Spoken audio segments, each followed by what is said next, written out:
Bismillah. Assalamualaikum warahmatullahi wabarakatuh. Alhamdulillahi wa kafa. Wassalatu wassalamu ala abdihi alladhi istafa wa ala ali baitihi as-sadati asy-syurafa wa ashabihi ahli as-sidqi wal wafa. Amma ba'd, fa'usi nafsi wa iyyakum ayyuhal muslimun wa ayyatuhal muslimat bittaqwallahi haqqa taqwa wa muraqabatihi fis sirri wan najwa, fa inna ajsadana 'alan nari la taqwa fastamsiku minal islami bil urwatil wuthqa wa tazawwadu fa inna khairaz zadi taqwa. Ya ayyuhalladzina amanu taqullaha haqqa tuqatih wa la tamutunna illa wa antum muslimun. Ma'asyiral muslimin, ma'asyiral muslimat, al-hadirin wal hadirat wal musyahidin wal musyahidat, bapak dan ibu-ibu, saudara-saudari, para alim ulama, cerdik pandai, tokoh adat, tokoh masyarakat, yang besar tak dipanggil gelar, yang tak bergelar tak disebut nama. Alhamdulillah, berkat rahmat dan karunia Allah, kita masih menikmati tempat-tempat seperti ini. Di Musalla Darul Hijrah kita membangun iman dan Islam, meningkatkan ketakwaan dan keyakinan. Mudah-mudahan Allah SWT menjadikan kita hamba-hambanya yang senantiasa bersyukur kepadanya, sehingga nikmat yang sudah diberi senantiasa menemani kita sehari-hari. Bapak dan ibu, saudara-saudari yang dirahmati Allah SWT, mudah-mudahan salawat dan salam senantiasa pula kita ucapkan dan disampaikan kepada Nabi besar junjungan alam.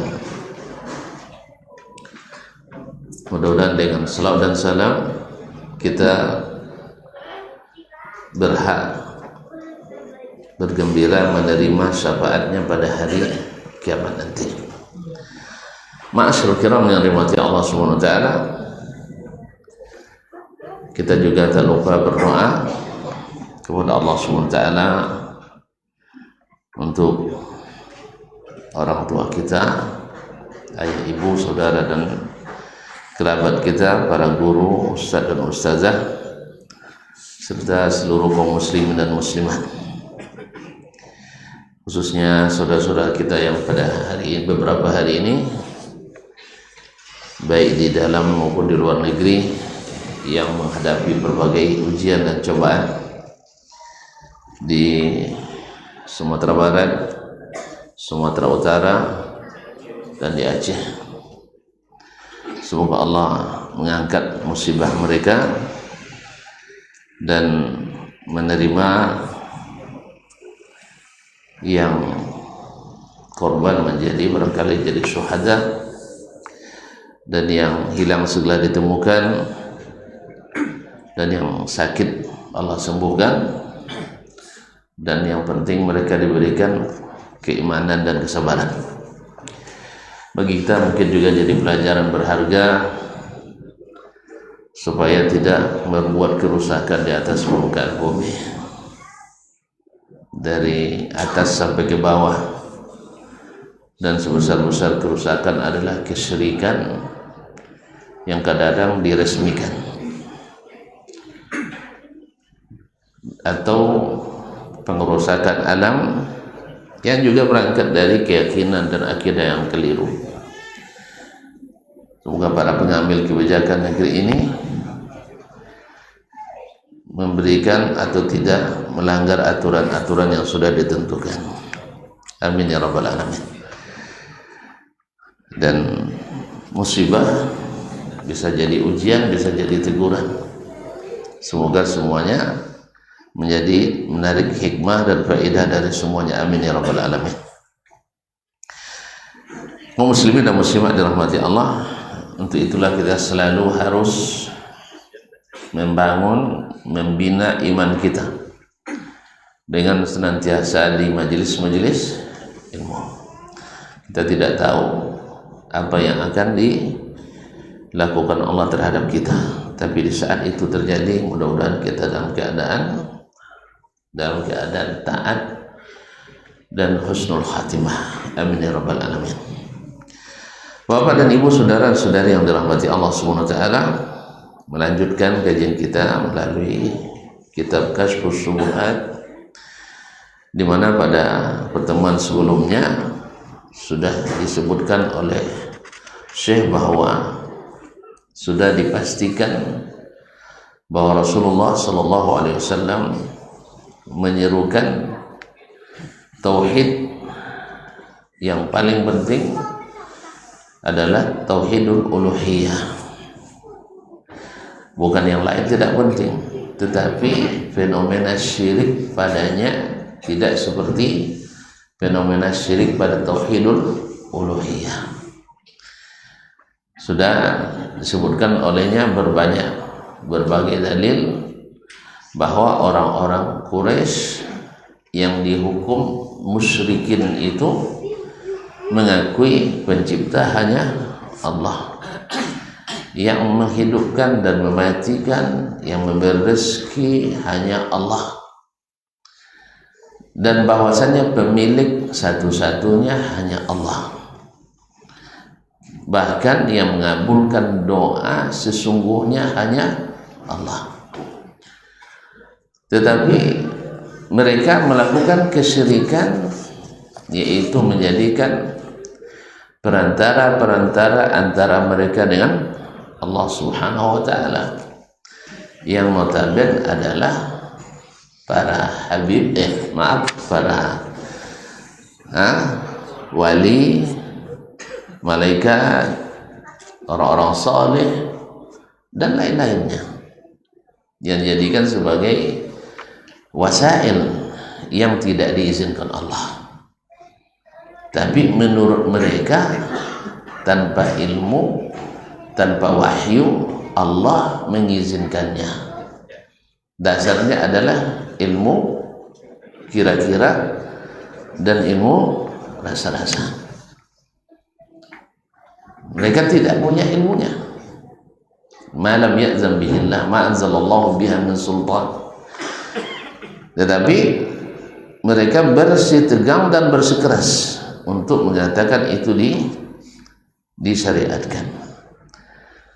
Nah, untuk memperbaiki itulah Nabi alaihi salatu wasallam diutus Allah Subhanahu wa taala mengembalikan mereka kepada jalur yang benar. Di tauhid rububiyah kebanyakannya sudah benar, tapi di uluhiyah banyak yang terpapar virus-virus jahiliyah. Oleh sebab itu, maka Nabi selalu mengatakan qulu la ilaha illallah. Qulu la ilaha illallah. Katakanlah tidak ada yang berhak diibadati. Bukan qulu la rabba illallah. Tidak ada Tuhan selain Allah, tapi tidak ada yang berhak diibadati kecuali Allah. Nah, kalau demikian berarti Anda sudah tahu, kata Syekh, bahwa orang-orang Quraisy yang diperangi oleh Nabi, mungkin kalimat diperangi ini yang bikin orang salah paham dengan Wahabi. Wahabi itu ngajak perang terus, kan itu dah.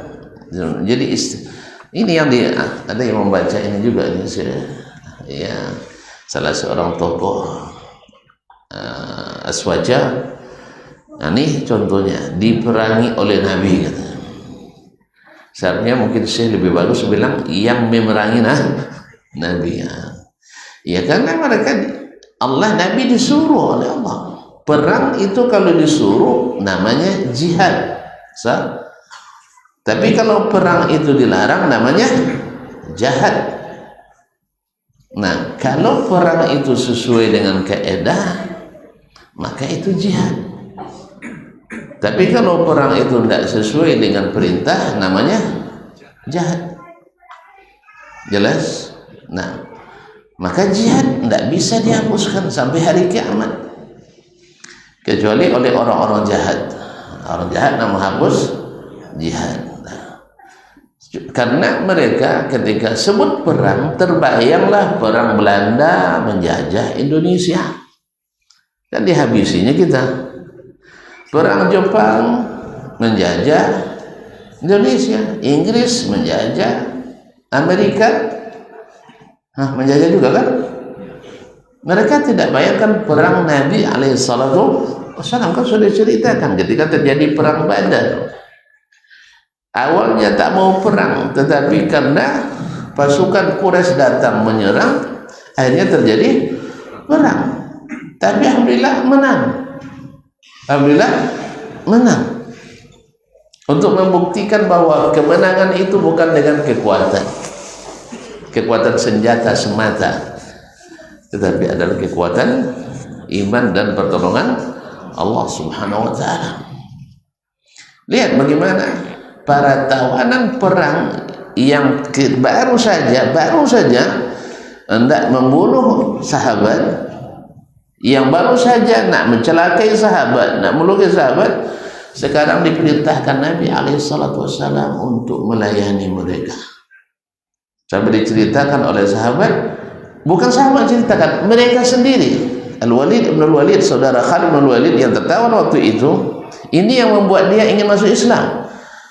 Mereka orang-orang Islam jalan kaki, tawanan disuruh naik onta. Ada dalam sejarah orang kafir memperlihatkan orang Islam seperti itu? Tidak ada, justru diseret mana? Diikat kaki dan tangannya, lalu diseret dengan kuda, diseret dengan onta atau dengan mobil. Sah? Orang Islam tidak. Orang Islam tawanan naik onta yang menawan jalan kaki. Karena memang memuliakan atau menjaga tawanan dalam Islam itu adalah suatu kewajiban. Karena kita bukan untuk menghabisi, tapi untuk menarik hati dapat hidayah. Makanya kita juga terhadap orang Islam, kenapa kita ingatkan ini? Bukan karena benci. Kojonya jalan kojo uang jadinya. Kalau kafir luang nih turunnya. Tidak, kita tidak mengafirkan orang, tapi harus katakan perbuatan kafir itu kafir. Pelakunya kita tidak ada urusan. Cuma kalau antum tersinggung, minta penjelasan. Dia basabu ya tidak, antum basabu itu perbuatan antum yang disebut. Karena orang-orang Quraisy dulu sama yang antum lakukan hari ini tidak beda dengan yang dilakukan oleh orang Quraisy dulu. Maka kita ingatkan, atau beda tapi beda tipis, sudah mengarah-ngarah ke situ. Iya, contohnya antum buat kuburan syekh dalam masjid. Dibuat kuburan syekh masjid, diapakan? Dielus-elus, dicium-cium. Tuh disuruh sama Nabi, disuruh apa dilarang? Dilarang. Jangan bilang tuh kuburan Nabi lah, nak sama lo wali sama Nabi kan? Nah, itu masalah. Nabi SAW kuburannya bukan dalam masjid. Yang kedua, Nabi tidak bisa diangkat, tidak boleh dipindahkan kuburannya. Terus Masjid Nabawi lah pindah, Ustaz mana pindah? Ke Bekasi. Pak ya harus EMB sih kau ya. Nikah kan. Kalau lagi mau Masjid Nabawi dikira Masjid Wahabi kan. Para ngurus EMB-nya. Ya bang, situlah tetap Masjid Nabawi. Boleh pindah Masjid Nabawi? Pindah Masjid Nabawi? Tidak juga. Tapi kalau kuburan wali boleh pindah, masjid boleh pindah. Hah? Nah, lalu boleh kaji lah. Ada tiga hukum kemarin kan. Kalau masjid lebih dulu kuburan yang dipindahkan. Kalau kuburan lebih dulu, tengok dulunya kalau banyak bayar kubur dah. Kubur pindah, minggu saji pindah. Dan kalau banyak bayar masjid, kuburan dipindahkan. Kita aja kok repot.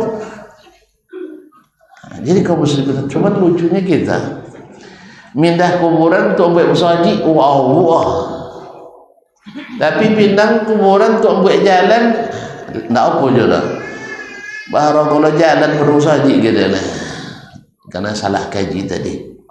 Ma'asyiral kiram. Jadi kita ingatkan itu bukan karena tidak paham agama, bukan tidak mendalami agama, bukan berpikiran tidak maju, tapi yang maju itu adalah yang sepikiran dengan Nabi alaihissalatu wassalam, bukan mentolerir hal-hal yang tak boleh ditolerir dengan alasan moderat. Itu bukan moderat, mudarat. Ini banyak moderasi sekarang mendatangkan mudarat terhadap agama. Kemungkinan adalah hal-hal yang baru akan kita lihat nantilah. Natal inna lillahi inna raji'un. Ciumnya lah kepala lurus orang jadi bubujung lain. Allah musta'an. Kaum muslimin dan muslimat dirahmati Allah SWT. Iya. A'udzubillah. Na'udzubillah thumma na'udzubillah. Di kaum muslimin dan muslimat dirahmati Allah SWT. Ni tak salah sikit timbul lain ni. La haula wala quwwata illa billah. Nah, kalau kau tak harus tahu, maka saya katakan fa'tahumun nabiyyu sallallahu alaihi wasallam. Kalau dah tahu keadaan seperti itu, dah bahwa mereka mengakui Allah kan? Sah. Cuman masalahnya masih menyekutukannya di bab lain. Nah, makanya untuk lejoleh pembagian itu maka dibahas satu-satu pembagian tauhid. Oh, ada zaman Nabi bagian tauhid. Ya tak nawa dah nomor, tapi pembagian tu ada. Tuan tak ada bagi tauhid. Aswado yang bagi tauhid sunyi. Si Sanusi kan dah nyebut tauhid dengan Umul Barahin kan bagi je tauhid dia bagi tiga. Dia apa lah tuan lah? Dah lah pelik jika darun lalu. Tauhid tu bagi tiga je. Tauhidul zat la syabiha lah. Syekh tauhidu as-sifat la syabiha lah, wa tauhidul af'al la syarika lah. Bagi tiga cuma trinitas jurusannya. Jadi kaum muslimin dan muslimat, uang tak boleh apa boleh. Jadi kalau gali kadang gali uang dirusak, gali awak tak laku. Allah musta'an. Gali jangan dirusak gali orang ya. Majukan aja galinya. Kalau ada dalilnya sampaikan. Ya, ada kelebihan sampaikan, jangan buruk-burukan yang lain. Terus kena Wahabi. Asal badalil kena Wahabi nama. Asal tak badalil bawa aswaja. La haula wala quwwata illa billah. Jadi kaum muslimin dan muslimat dirahmati Allah.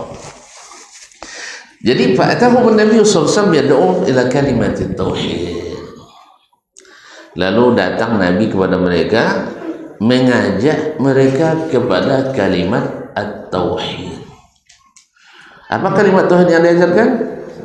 Asyhadu an la ilaha illallah. Bisa diganti dengan asyhadu an la rabba illallah. Bisa diganti. Kenapa la ilaha? Kenapa tidak ada yang berhak diibadati kecuali Allah? Kalau sudah mengakui tak ada yang berhak diibadati, mesti mengakui tidak ada pencipta selain Allah. Tapi kalau mengakui tidak ada pencipta selain Allah, belum tentu meninggalkan ibadah kepada selain Allah. Paham tak? Paham tak? Tak paham dia. Sampai dia paham. Nah, bahwasanya ia mengakui Allah pencipta dan pengatur, sah? Belum tentu orang taat dalam segala hal kepadanya, sah? Tapi kalau sudah taat pasti mengakuinya, sahih? Kini kalau tonton taat dengan presiden atas perintahnya sebagai presiden, makan MBG, makan apa? Makan bergizi, kenyang. Oh gratis misalnya. Otomatis mengakui beliau sebagai presiden. Tapi mengakui beliau sebagai presiden, taat wadah. Mengakui saja langsung taat? Hah? Enggak, sebanyak-banyak yang melanggar. Itu tengok yang di sebuah gado pohon wodek kayu anyik kan ya? Siapa punya? Mencari itu tidak ada ngakur dah, ini ilegal sudah. Kan ya bang? Tidak ada tempat ayu dah bergantung situ leh. Tidak ada tempat tinggal ayu tu, tu lagi ayu. Pahamnya? Rumah ayu tu lah babin, jangan. Akhirnya terpaksa ayu tu meninggalkan tempatnya. Pahamnya? Ibarat umawa dak laun tua saudara sika atau tempat lain tu ada kan itu dia ayu. Kan hutan untuk penyimpan air. Ini tabang juga surat izin kalau juga sah, tidak sesuai aturan surat izin keluar juga. Telah berkasus mulu petangan sono tidak dendonya, tidak ada ngaku salah, termasuk awak ya. Ini kalau lah salah tidak doa ngaku lah. Tapi kalau dia aman-aman aja, ada yang cuma tahu kalau tidak jadi renya. Ini mungkin nanti. Allah Ustaz. Kalau lah salah gitu tidak ada lagi. Ini musibah kaum muslimin dan muslimat dirahmati Allah SWT. Semoga Allah memaafkan kita semuanya. Amin. Jadi kaum muslimin dan muslimat dirahmati Allah, kalimat tauhid la ilaha illallah. Wahia la ilaha illallah. Yaitu la ilaha illallah, bukan la rabba illallah. Taib. Wal muradu min hadhil kalimah maknaha la mujarradu lafziha. Yang dimaksud dengan kalimat ini adalah maknanya, bukan hanya lafaznya saja. Sebab berapa banyak orang hari ini mengatakan la ilaha illallah, tapi pemantau bola kabu aja sambil monton kepala kabu ke sungai itu membaca la ilaha illallah, la ilaha illallah. Kadang tiga je lah. Sah? Jadi mengucapkan tauhid tapi tidak paham maknanya. Apa maknanya? Kalau paham maknanya tak ada lagi sema menyema itu. Kalau paham maknanya tidak ada lagi apa nama bang? Tahu sema bang ya? Tumbal. Tak bilang tumbal. Apa nama soalnya? Tumbal, semak, jimat, oleh dan sebagainya. Dan itu yang dipahami oleh orang-orang Quraisy dulu. Kata Syekh, wal kuffarul juhal, orang-orang kafir yang jahil waktu itu, ya'lamuna anna murad an-nabi sallallahu alaihi wasallam bi hadzal kalimah huwa ifradullah bitta'alluq. Mereka paham bahwa maksud Nabi sallallahu alaihi wasallam dengan kalimat ini adalah menjadikan Allah satu-satunya tempat kita bergantung, menggantungkan harapan, menggantungkan keinginan, menggantungkan permintaan, menggantungkan sandaran, tidak ada yang lain. Tapi kalau masih mengambil yang lain sebagai tempat bergantung, masih mengambil yang lain tempat keterikatan dan beribadah, masih juga percaya dengan sema menyema, sedekah rantau, tolak bala dan sebagainya, ini dah sesuai dengan kalimat la ilaha illallah. Itulah sebabnya orang kafir itu waktu itu tidak mau menerima kalimat ini. Karena mereka paham nanti kalau sudah menerima kalimat ini, Hubal harus hilang, Lata harus hancur, Uzza harus dibuang, Wad, Nasr, Yaghus, Ya'uq, dan semua nama-nama yang tidak ada dalam wahyu Allah SWT untuk dijadikan sebagai tempat bergantung harus hilang. Terbayang sama mereka itu, ini cagar budaya, cagar budaya. Kan ada pula sebagian kawan-kawan kita, ustaz nak menghidupkan cagar budaya kesyirikan. Ma'asyiral kiram dirahmati Allah SWT, mungkin orang yang pemiliknya dah melupakan. Awak yang Islam belum dah namanya hidupkan ya dengan alasan destinasi wisata kaum muslimin dan muslimat yang dirahmati Allah SWT. Itu akhirnya nanti tempat semua sama situ lah Idul Adha. La haula wala quwwata illa billah. Ma'asyiral kiram dirahmati Allah SWT. Jadi apa namanya, mereka khawatir menghilangkan, kan itu alasan Abu Talib ketika diminta oleh Nabi SAW menjelang wafat saja, menjelang wafat untuk mengucapkan kalimat ini, tetap tidak mau. Apa sebab? Takut namanya tidak terdaftar dalam nama pahlawan, pahlawan kebudayaan jahiliyah, pahlawan kebudayaan jahiliyah. Makanya dia bilang bal ala millati Abdul Muttalib, tetap meninggal di atas tradisi agama Abdul Muttalib. Padahal dia dalam syair-syairnya menyebutkan, andainya bukan karena takut dicaci dan dimaki, direndahkan, dihapus namanya, hilang harga nama baiknya, saya akan bangga dengan masuk Islam. Tapi itulah, subhanallah, subhanallah kaum muslimin. Jadi dia tahu konsekuensinya mengucapkan la ilaha illallah, hilang semua tradisi jahiliyah. Kan itu yang payah, Bang. Kan ya? Semua tradisi jahiliyah harus hilang. Bagi mereka menghilangkan itu adalah kerugian besar. Padahal sesungguhnya adalah keuntungan besar. Kan keuntungan besar. Tapi bayangan mereka itu sangat besar. Dikiranya agama ini akan merusak kehidupan duniawi mereka. Padahal agama ini adalah melestarikan kehidupan duniawi, tapi dengan sistem yang diridai Allah Subhanahu wa ta'ala, sehingga tidak ada kezaliman. Dan kita lihat sendiri, dengan diterapkannya aturan Allah, ekonomi nyungsep atau melesat. Nyungsep atau melesat? Melesat. Sebesar itu negara yang dipimpin oleh Nabi dan Khulafa Ar-Rasyidin. Ada utang luar negeri, Ustaz? Ada utang luar negeri, weh? Nggak ada.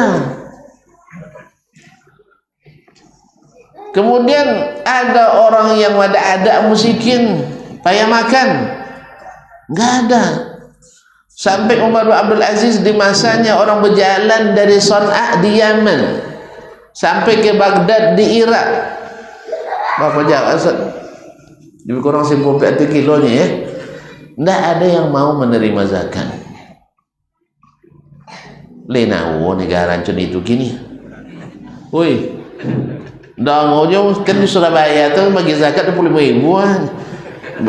Batanya ada di tiket muah ke kan. tiket muah ni akan bau. Subhanallah kaum muslimin. Jadi orang semua menolak karena sudah berkecukupan. Padahal duit tak dicetak dulu. Dicetak ni kan bisa punya cetakkan kekuatan politik.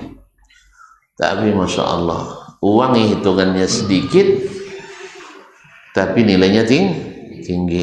Makanya awak Pak Menteri nak apa istilahnya dominasi apanya? Dalam paham bahwa istilah orang jadi dari 50.000 jadi 5.000 ya. Iya saya jual. Encak apa? Iya dia, masya Allah dengan uang kertas dia, abi kan ya, kan abi, Allah musta'an. Ini kekuatan politik, tidak ada kekuatan real. Assalamualaikum sama tapi ya. Jadi kaum muslimin dan muslimat, pendidikan, adab. Jadi jangan bicara adab secara teori sekarang. Tunjukkan adab yang tinggi seperti zaman Nabi itu yang kita tiru sekarang. Bukan mentolerir orang berbuat salah, biarkan saja. Bukan, itu tidak adab namanya, itu kurang adab namanya. Orang sudah jelas salah, lalu kita kemudian harus dibetulkan jalannya.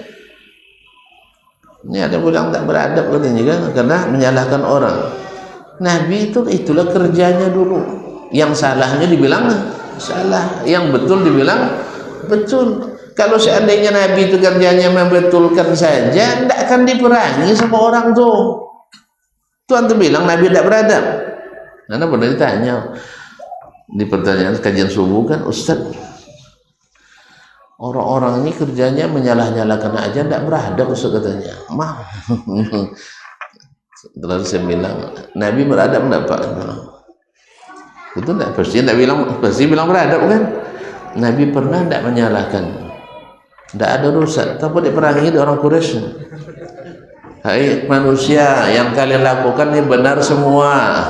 Gitu kata Nabi. Hah? Diajak aja berkompromi sebulan ikut waang nih ya, sebulan ikut kami. Mau Nabi? Enggak. Ikut ibu ya.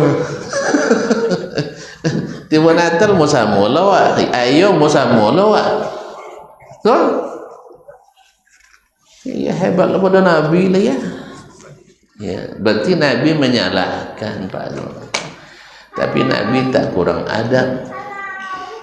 Karena menyalahkan yang salah itulah sesungguhnya adab itu.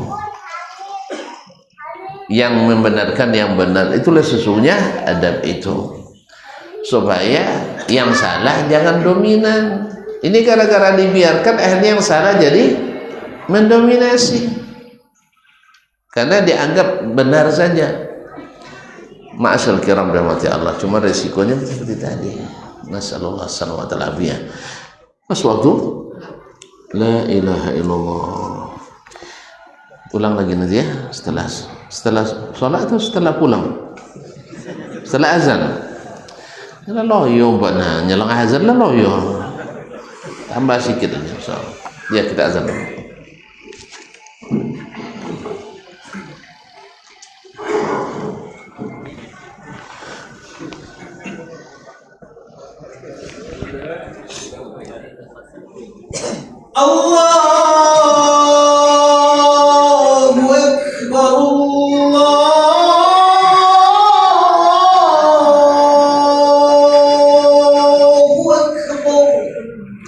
Allahu Akbar,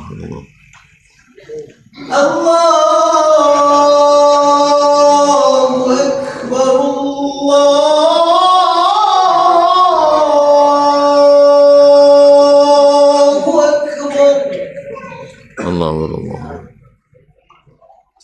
Asyhadu an la ilaha illallah. Asyhadu an la ilaha illallah. Asyhadu an la ilaha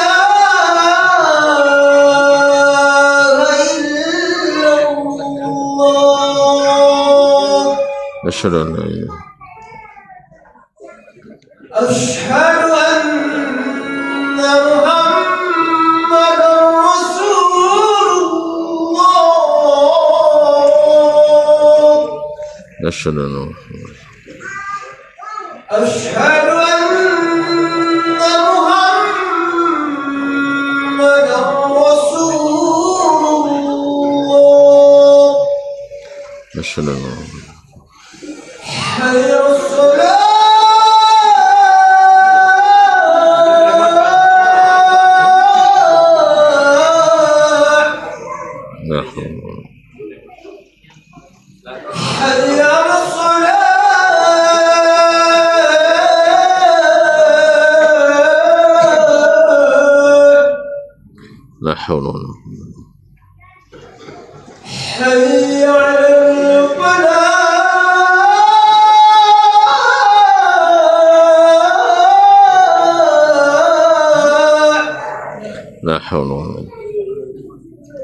حي على الفلاح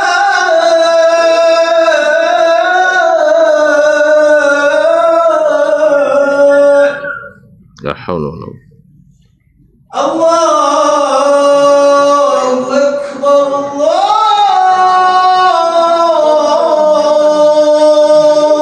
أكبر Enggak apa. لا إله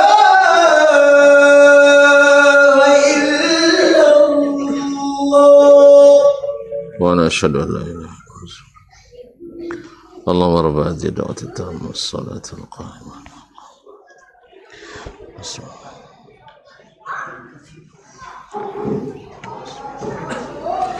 Baik, ma'asyur kiram dirahmati Allah SWT. Jadi orang-orang kafir waktu itu yang jahil saja paham dan mengetahui apa yang dimaksud oleh Nabi dengan kalimat la ilaha illallah, yaitu menjadikan Allah satu-satunya tempat bergantung, wal kufru bima yu'badu min dunihi, dan harus kafir kepada semua yang disembah selain Allah. Beriman pada Allah, kafir pada yang lain. Mengakomodir dua-duanya tidak ada. Allah juga disembah, selain juga diibadati, tidak. Dan ini yang tidak siap mereka lakukan. Ini yang tidak siap mereka lakukan. Kita aja misalnya, kenapa tidak berdoa sama Allah saja? Kenapa lebih suka ke kuburan daripada ke masjid? Kenapa tidak langsung berdoa pada Allah? Kenapa harus menyebut nama Nabi, nama wali, nama syekh, nama sayyid, nama habib? Jelas? Kalau situ, kenapa mesti menyebut nama-nama mereka? Karena itu sama sekali tak diajarkan oleh Nabi, dan ijma' sahabat juga tidak mengajarkan itu. Ma'asyar kiram dirahmati Allah Subhanahu wa ta'ala. Wal bara'atu minhu, dan membebaskan diri daripadanya.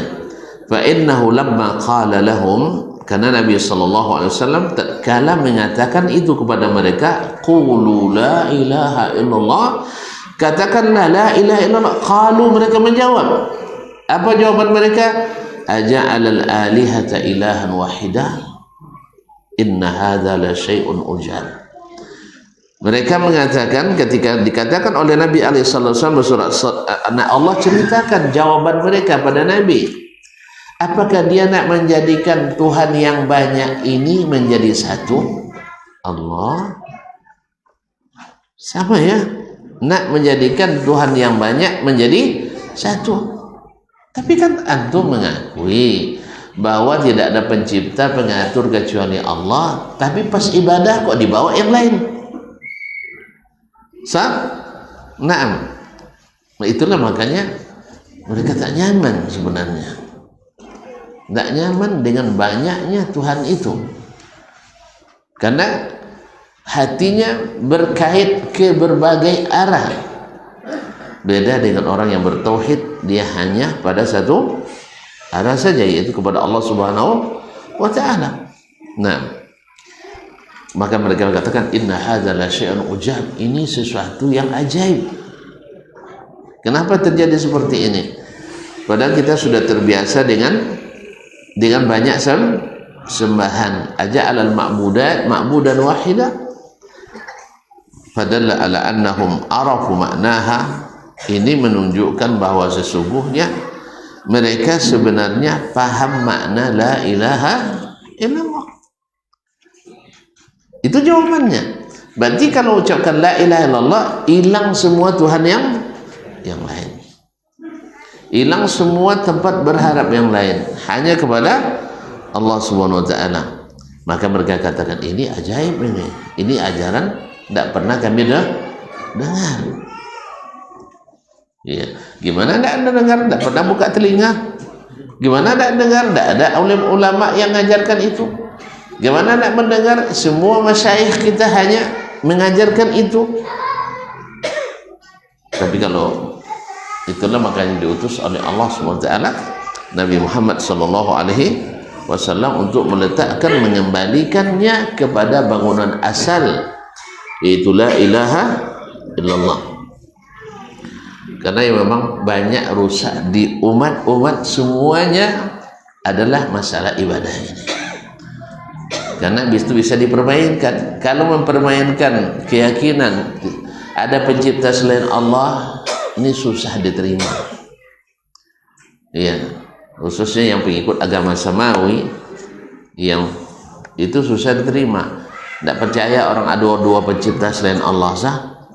Semuanya meyakini bahwa pencipta hanya satu. Nah,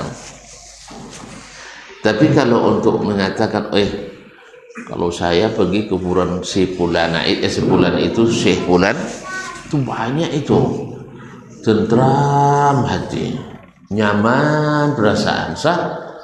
Habis itu kami biasanya selalu kelahi sama istri, tapi sejak di situ berdoa aman hati. Dia lupa bahwa selama ini setan yang bikin mereka ribut. Nah, sekarang pas ke sana, setan kan dapat keuntungan besar itu. Sah, hanya tidak diajaknya ribut lagi orang itu. Ya tenang cuy katanya. Jadi ditenangkan dengan kesirikan. Selama ini kan setan yang adu mereka ya, sah. Lalu setan lapor sama komandannya, gimana saya damaikan mereka tapi suruh minta ke kuburan Syekh Fulan. Oh bagus lu katanya, sebab dosa syirik lebih besar daripada dosa cerai. Akhirnya pas sampai ke kuburan Syekh, ya deh kita ke sana minta kepada Allah, karena Syekh di keramat ini. Mintalah mereka, ya Syekh Fulan, kami berbantah terus nih, tolong damaikan. Dijawab sama setan, ya aman tuh, yang bikin kalian ribut selama ini kan saya, sekarang kalian akan saya cuti, tak ada dia akan bikin kalian ribut lagi. Dan kawan setan kan dengan sekutunya, hati-hati itu wilayah saya, jangan diganggu lagi ya. Dia sudah tenang dengan kesirikannya. Jadi pengalaman pribadi tidak dijadikan dasar ilmu. Karena dasarnya apa? Bisa saja tadi permainan setan.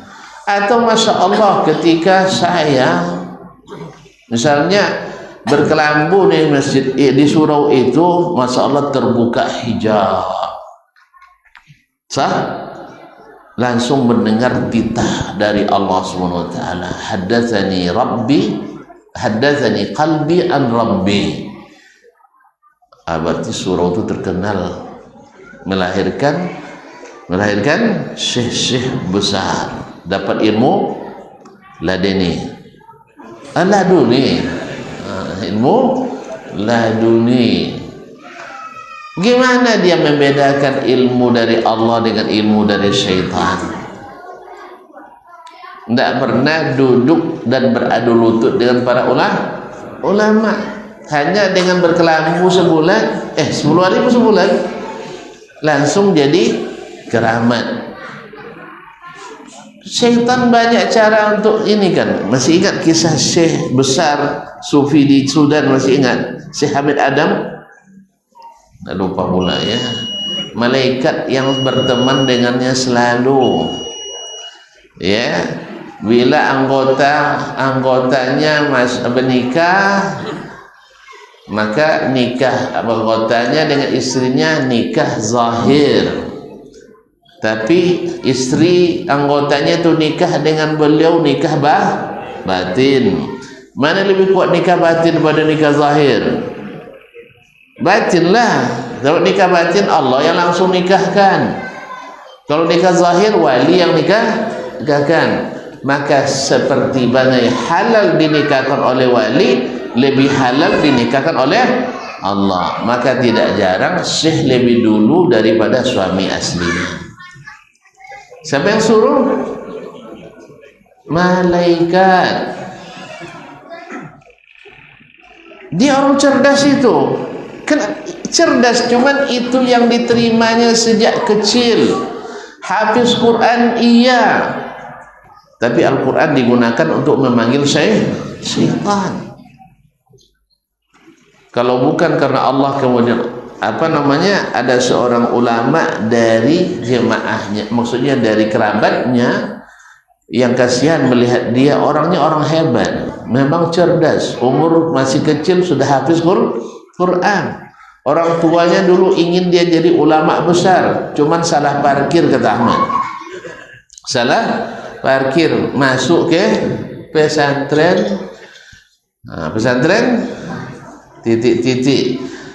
Akhirnya yang tahunya hanya titik-titik. Akhirnya jadi syekh besar dia di situ, jadi wali tertinggi yang selalu dapat wahyu dari wangsit atau wahyu. Ya, menurut dia wahyu. Dibaca mantra, malaikat tiba. Coba bayangkan. Tentu dia banyak kejadian-kejadian aneh. Pengikut-pengikut yang tidak berilmu, setiap ada kejadian aneh dianggap keramat. Itulah kerjanya syaitan. Itu kerjanya syaitan. Sampai dia diingatkan oleh keluarganya. Satu hari dia datang, tobatlah kamu, wahai Hamid. Tobat, kenapa? Apa pula saya tobat, katanya? Saya menjalankan agama, saya habis Quran, saya datangi malaikat langsung dari Allah SWT. Akhirnya kata orang ini pasti kena tipu daya syaitan ini. Gimana? Bisa enggak engkau panggil malaikat itu? Oh bisa, kapan saja mau saya bisa. Masya Allah. Nabi tidak seperti itu pula ya. Kapan dapat perintah Allah baru datang malaikat, ini tidak bisa menurut dia. Akhirnya dibacanya obat kamit, akhirnya datanglah malaikat itu. Ulama ini, sahabatnya ini juga baca ayat kursi dan wa'awizat. Biasanya malaikat itu ketika datang langsung ke dia. Sekarang enggak, menjauh dia. Dipanggil sama Syekh Hamid, sini. Ada Dasman. Ada Syekh Dasman. Kenapa? Akhirnya melihat, dan Syekh memperhatikan itu. Semakin dikencangnya baca, semakin kencang baca di kursi, semakin jauh dia. Enggak mau dipanggil. Akhirnya heran, baru dia di sini, baru pertama kali dia melihat mantranya tidak mangkus. Ini tidak mangkui lah. Selama ini kan langsung dipanggil sampai. Sekarang kena stop. Ternyata nyetopnya bacaan saudaranya sendiri. Lalu dia bilang, kok kamu baca ayat kursi kok lari dia? Saya baca ayat kursi kok datang. Kan itu. Lalu kata, baru di sini dia mulai, akhi, katanya, ayat kursi itu kalau digunakan untuk manggil setan, datang setan tuh. Tapi digunakan untuk ngusir setan, lari di kursi. Kenapa kan dia baca ayat kursi? Dia datang karena dicampur dengan bumbu-bumbu yang lain. Jelas ya? Jadi bisa saja hafiz Quran tetapi belemu. Bisa saja dengan salawat tapi untuk qaban. Oleh itu kaum muslimin dan muslimat, di sininya pentingnya mengambil ilmu dari ulama yang mengambil cahaya ilmu dari Al-Quran dan Sunnah Nabi SAW. Seperti pesan Imam Asy-Syafi'i rahimahullah, andainya kulihat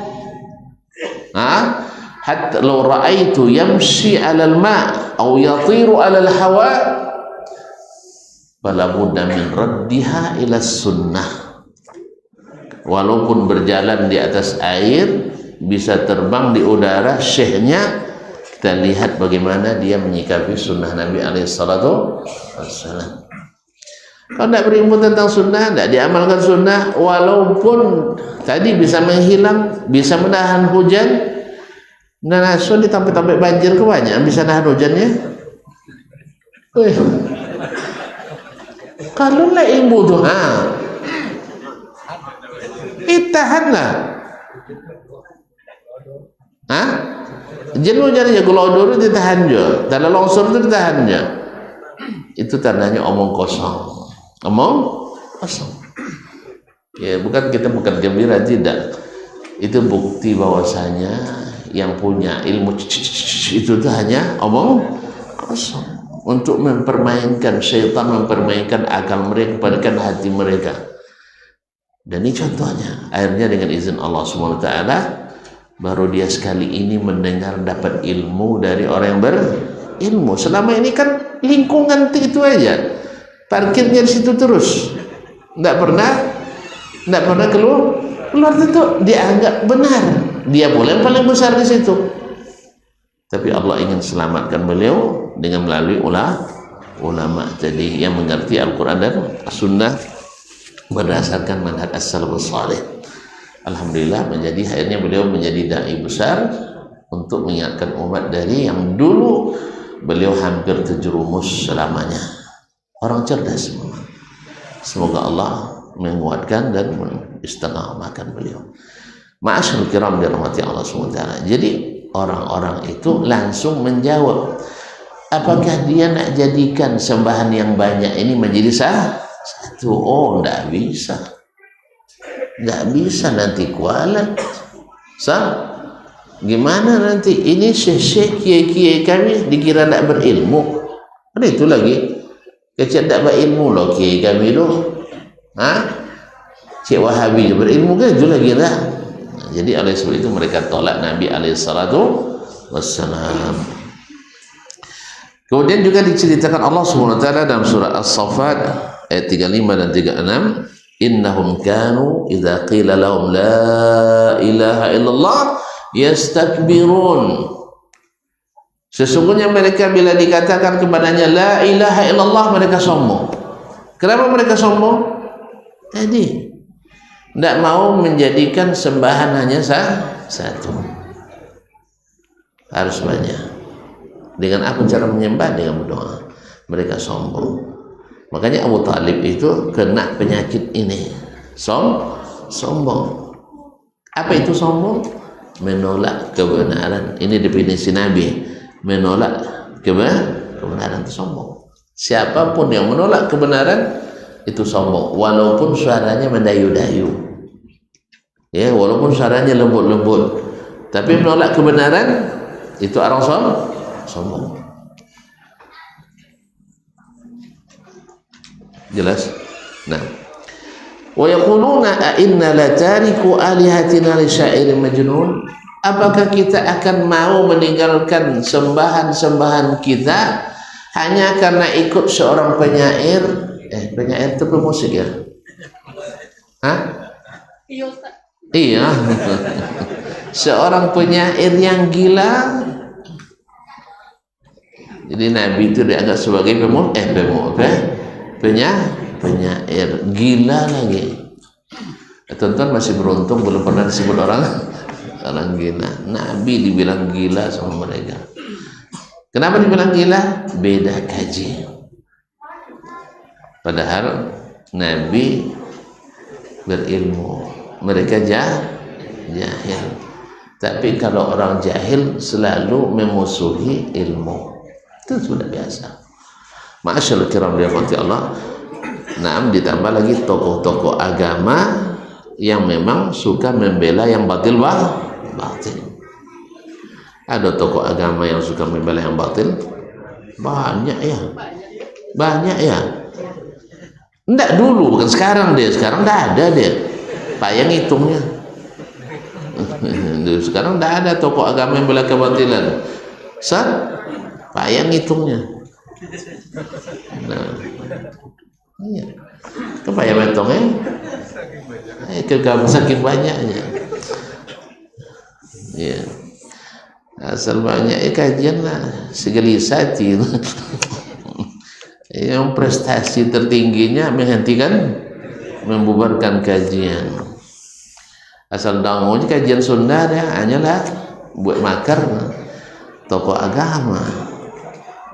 Prestasi terbesarnya menghentikan kajian. Kajian apa? Kajian sunnah. Inyo yang sunnahnya, yang lain tidak sunnahnya kan. Berat dia mengatakan tentang sunnah. Kita tidak membatasi. Buatlah kajian juga namanya kajian sunnah, tidak ada masalah. Fikih sunnah, akidah sunnah, buatlah, tidak ada masalah. Tidak apa Pak ya.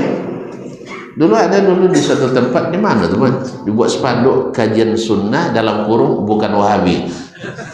Tidak masalah. Kita tidak akan tersinggung karena kita tak pernah menamakan diri Wahabi. Tidak ada masalah.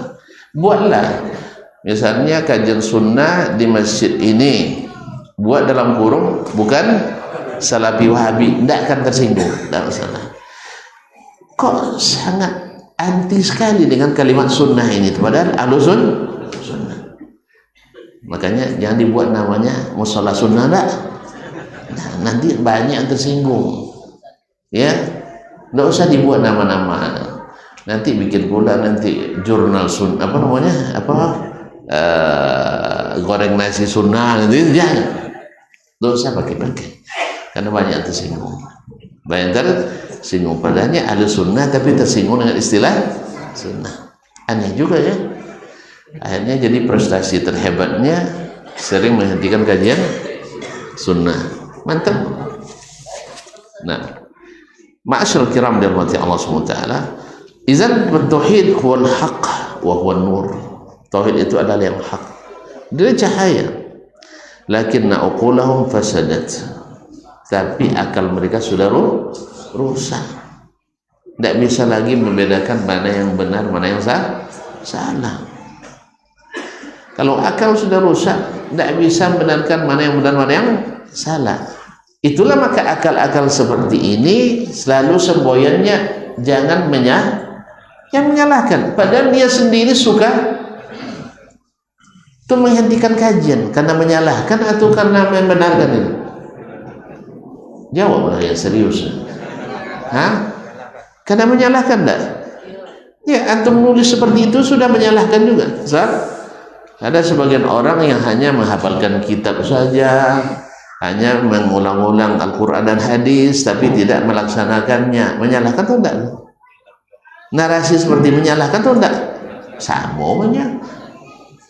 Berarti sesama salah enggak boleh saling.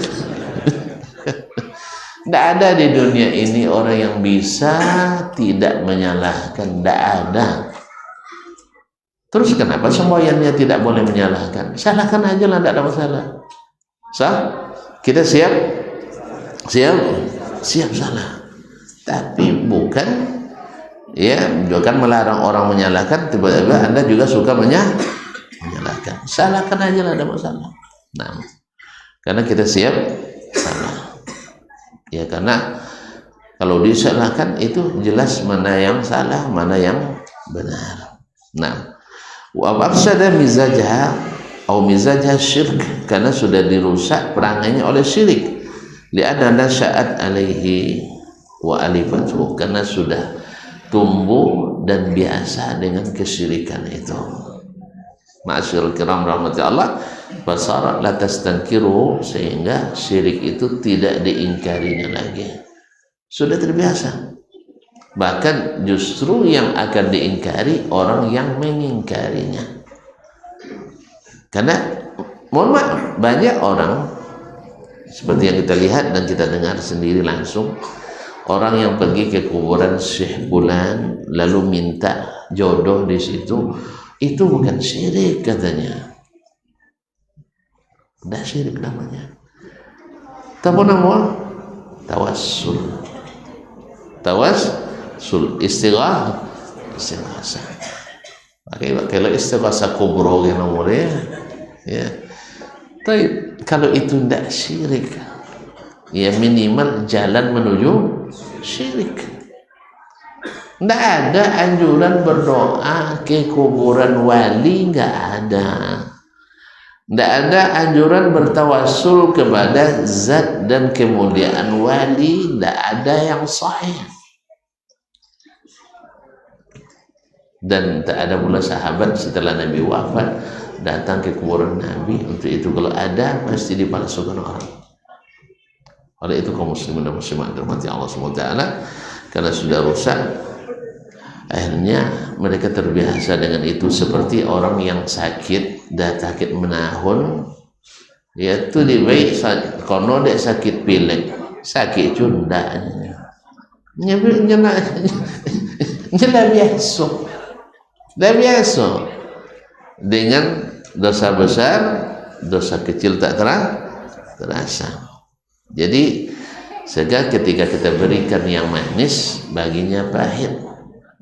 Kita berikan tauhid yang manis ini, menerimanya baginya apa? Pahit. Apalagi kalau di situ ada sumber pendapatan, itu lebih payah lagi tuh. Ini aja gitu kamu juru kunci kan, juru kunci kan sekian lo gaji, tukang ngitung piti sekian lo gaji, kan ya, tukang keamanan sekian lo gaji. Akhirnya bisnis kuburan menjadi bisnis yang paling menjanjikan. 5 goni padi cik kuburan setahun kan lumayan no? Nggak goni kerupuk dah bang. Goni padi berpijak-pijak mana.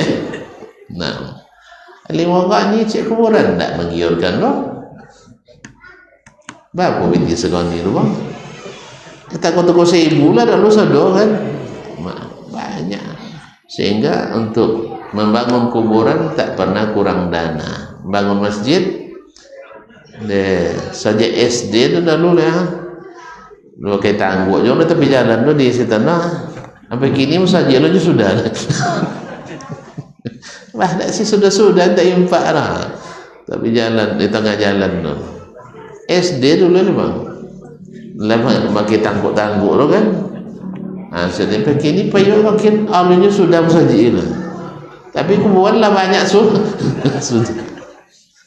akibat ini. Mereka lebih bangga bangun kuburan daripada bangun masjid nampaknya. Lebih bangga meramaikan kuburan daripada meramaikan masjid. Allah musta'an. Ala kulli hal, kita mengatakan ini karena kita sayang pada saudara-saudara kita. Mereka mengucapkan la ilaha illallah tapi tidak paham apa maknanya. Orang-orang Quraisy dulu paham maknanya sehingga ada yang menolaknya. Mudah-mudahan dengan belajar tauhid, mudah-mudahan kita menerima dengan mengetahui konsekuensi dan maknanya. Segera cukup demikian dulu malam ini. Nanti kita sambung kembali dengan melanjutkan ini insyaallah taala.